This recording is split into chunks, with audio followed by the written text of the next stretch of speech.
Ayan mga farming, magandang hapon, panibagong araw, panibagong video tayo. Ayan, bali ngayon mga farming ay nasa area to tayo. Bali niyugan ni Lolo, ayan. Kung saan ay gumagawa tayo mga farming ng bagong project. Ito ay bahay ng ating alagang kambing. Ayan mga farming. Bali ito yung ating nagawa mga farming. Ayan. Bali ngayon ay wala pa tayong sahig mga farming kasi hinihintay pa natin yung ating mga kawayan. Ayan. Tapos, ang ating ibang kahoy, ayan, ang ginamit natin diyan ay ipil-ipil. Kasi medyo short pa tayo mga farming sa budget. Ayan. Kaya ito muna ang ating gagawin. Temporary lang muna. Ipil-ipil. Pero okay na rin ito mga farming. Kahit umabot siya ng mga 2 years, ay malaking bagay na mga farming para sa ating bahay ng ating alagang kambing. Ayan. Bali ngayon ay may nauna tayong order na kawayan. Ayan, yung mga patpat. Ay maglalagay muna tayo mga ka-farming ng dingding dito sa gilid. Dingding. Bali dingdingan muna natin habang hinihintay pa natin mga ka-farming yung iba nating mga gagamiting mga kahoy tapos yung mga kawayan. Ayan. Ayan yung ating mga alagang baka, si Potol at si Inahin. So si ganda number 1 ay ayun sa kabila. Ayun mga farming. Ayan.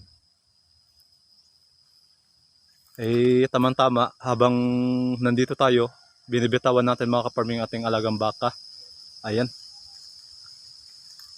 Bali magandang mga nangyayari sa atin mga ka-farming sa ating mini YouTube channel. Ayan.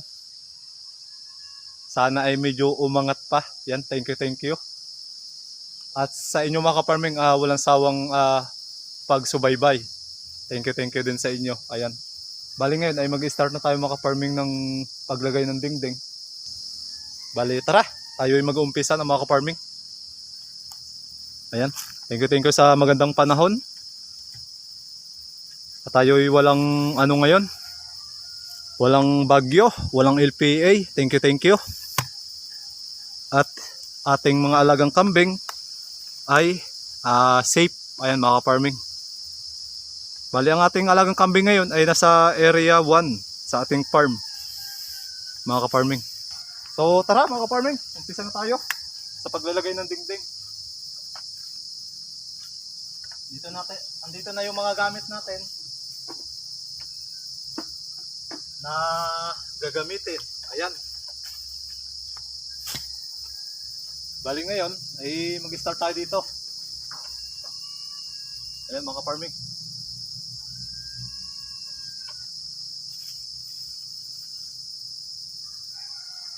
Panibagong alaga at sana ay dumami ang ating alaga katulad ng ating mga alagang baka. Ayan.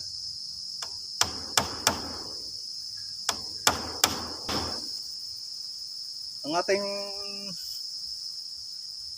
alagang kambing mga ka-farming ay talagang nag-start tayo sa 4 na dumalaga at saka isang turo, yung taga-pangasta mga ka-farming.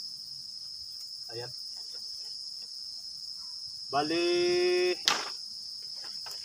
ang ating mga alagang kambing ngayon ay mga buntis na mga ka-farming. Yung ating mga alagang kambing. Ayan. Kaya maganda sa atin na bumili kapag ito ay buntis na. Kaya napakaganda pagsisimula. Tayo lang talaga tayo mga farming sa pagtatrabaho. Kasi always tayo nag-iisa. Saka tayo na rin mga farming ang gumagawa kasi sayang din naman yung labor kasi medyo mahal, may kamahalan. Kaya ayun, natatapos din naman mga ka-farming kahit pautay-utay lang. Ay, kahit paano mga ka-farming, ay nagtitipid tayo. Kasi mahal nga talaga mga ka-farming yung labor.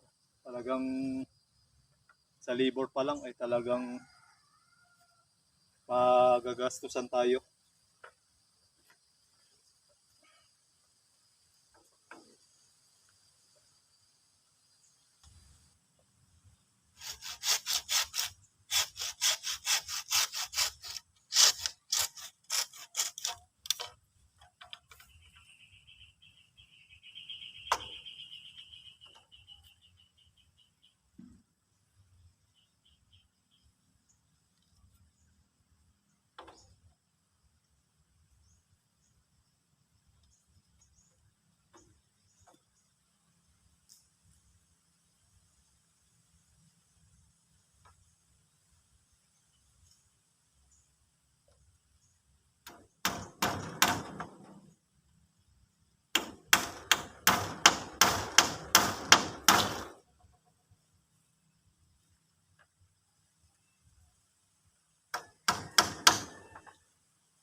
Ngayon mga farming ay puputol-putulin muna natin yung kawayan. Dire-diretso natin maipako kasi bumabangga na siya mga farming sa yero. Kapag buo yung inilalagay natin. Pag mahaba. Ito ba mga farming? Bumabangga. Bumabangga sa yero. Kaya magpuputol-putol muna tayo mga farming. Para diretso pako, para mabilis.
kaparming. Ay, ito muna yung ating magagawa ngayon sa ating bahay kambing. Ayan. Ay, matagal-tagal din mga kaparming. Ito lang muna. Gawa ng mga farming, magpapainom pa tayo ng mga alagang baka natin. Pero dito sa area to, niyugan ni Lulo ay may dala na tayong tubig mga kaparming bago tayo nakapunta dito. Ayan. Bali bukas to ay i-continue na lang natin mga kaparming ang ating paggawa ng dingding. Ayan, may mga kawain pa tayo dito na mga pinutol-putol. Bali bukas ay i-continue na lang natin mga kaparming para matapos yung paglalagay ng dingding. Ayan, yung dingding natin. Ay kahit hindi man maganda, ang mahalaga ay may tahanan yung ating mga alagang kambing. Ayan. Ginawa na lang talaga nating half body para parang pinakambintana nila to mga farming, open. Ayan. Bali yun lang mga ka-farming. Ay thank you sa panibagong pagsama kay Ka-Farming Vlogs. Yan. So sa susunod ay update ko ulit kayo sa ating bahay kambing. Kapag dumating na rin yung iba nating order na kawayan sa inorderan natin. Ayan. Ay talagang mga ka-farming ay hindi matuloy-tuloy yung ating paggawa. Gawa ng kulang yung mga dumadating sa atin na materyales katulad ditong ipil-ipil mga ka-farming. Ayan. Ay sana naipako na natin ito dito sa gagawing sahig. Ay ang problema mga ka-farming ay yung ating inorderan ay hindi pa dumadating sa atin mga ka-farming para hakutin or nakaputol na sila. Ayan. Bali yun lang mga ka-farming. Ngayong hapon ang vlog natin. Bali thank you sa panibagong pagsama kay Ka-Farming Vlogs. So bye bye, thank you.